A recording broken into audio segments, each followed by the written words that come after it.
Good evening.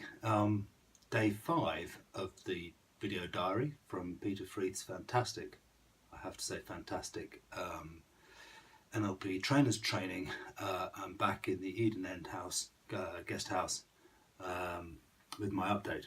Running a little bit late tonight. We all went out as a team to have supper together, which was great fun, very interesting, get to know each other a little bit better. I think, why not do it before day 5? Well, maybe we didn't have the energy. Anyway, one of the things that I hope is that you'll notice that tonight's little chat is a little bit different from previous nights, and that's because I've been reading some of the feedback that I've been getting. Dark top. Apparently the pale tops make me look a little bit like I'm disappearing into the background, and we can't have that. And no music. I felt that the music was adding something, but if you were to ask me what it was, I wouldn't be able to say. So perhaps the feedback that it didn't for other people was a very useful piece of feedback. Which kind of brings me to what today is about. Yesterday we were talking about power. We were talking about the consideration of power, in particular in the context of respect. And we were talking, I was talking to you about the idea that I might think that you show me too much respect, more respect than I feel that I need, deserve, or you might not show me as much as I think is appropriate. So there's a balance between the amount that I think I need to get from you and the amount that I feel that you actually give me, and the real, the objective amount and the experience, the subjective experience that I have. Those are the things that combine to determine whether or not how you exercise power, particularly the respect of your power for me as a human being, how those two interact to determine whether or not we will have a stronger relationship. And that was yesterday. Today I want to take a detour into another element of the structure of relationship, and that element is communication.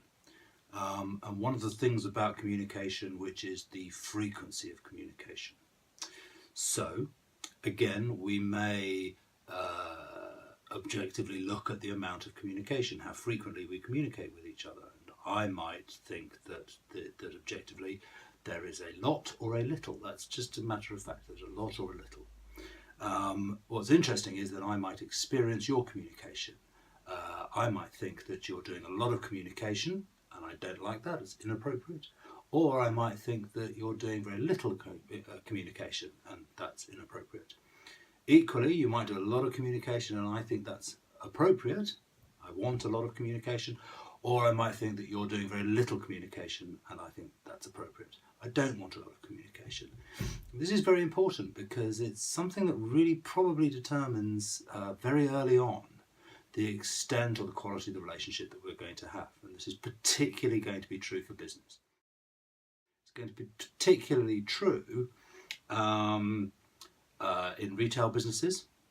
So a lot of retail businesses, so retail banking, supermarkets, shops, that sort of thing, a lot of those businesses think that their customers want to have a relationship, by which they mean a lot of communication. And you only have to open up your own email account to recognise that there are many, many people who think that volume of communication is somehow a good thing. The reality is that I want them to do their job. I don't really want them to communicate with me. So that's an instance where the objective amount of communication might be a lot, but that's something that I would consider to be inappropriate to that relationship. On the other hand, if you're not communicating with me and I think you're somebody who has lots of great ideas, is full of suggestions that will be able to help me, can solve a lot of my problems, and I think that you should communicate with me frequently, and you don't do that, then I'm going to think that subjectively the amount of communication is inappropriate, and that inappropriateness is about a low level of communication.